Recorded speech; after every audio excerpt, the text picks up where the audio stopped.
Hadda ka hor muddo laga joogo 15 sano ayaan tagay meel tuulo ah oo ka tirsan gobol dhulka Soomaalidu degto.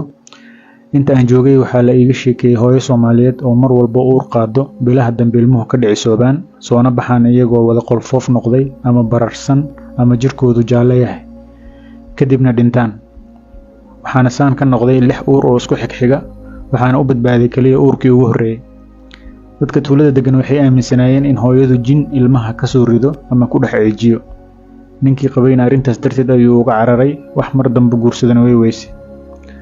Markaa kadib waxaan qoyskeeda ka codsaday in isbitaalka gobolka geeyaan maamada iyo gabadha kaliya ay haysato lagana soo qaado hal dhiig oo isbitaal walba laga helo aadna raqiis u ah. Jawaabtii waxay noqotay in hooyadan qabtay cillad laga hortagi karo haddii ay aqoon u lahaan lahayd uurjiifyadeedana alla u badbaadin lahaa. Cilladan waxaa loo yaqaanaa rhesus incompatibility. Waxay timaadaa markay isdiidaan dhiigga lamaanaha waliba markii aabaha iyo cunuga uurka ku jira ay isku dhiig noqdaan kan hooyaduna uu ka duwanaado kadibna difaaca jirka hooyada ayaa weeraro dhiigga cunuga kaasoo keenaya in uurka ku dhex dhinto ama dhicis ahaan u soo baxo. Dhibkan wuxuu dhacaa haddii dhiigga aabaha uu balaas yahay dhiigga hooyaduna uu minus yahay uurjiifkana uu balaas noqdo. Badanaa cunuga ugu horreeyo ee balaaska ah wuu badbaadaa laakiin uurarka ku xiga way soo dhacaan haddiiba ay balaas noqdaan. Waxa kaliya ee badbaadi kara waa haddii hooyadu ay qaado cunug ay isku dhiig yihiin oo minus ah.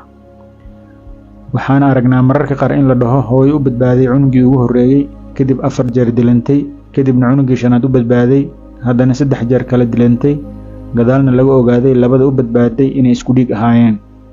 Arrintan waa laga hortagi karaa 100% iyadoo hooyada lagu duro cirbad ka hortagayso in difaaceeda weerarin uurjiifka iyo inay u badbaadaan uurarka kale ee mustaqbalka waana cirbad isbitaalada badankood laga helo. Waa arrin fudud laakiin dad badani aqoon aysan u lahayn waliba dadka gobolada iyo meelaha daryeelka caafimaadku ku yaryahay ku nool.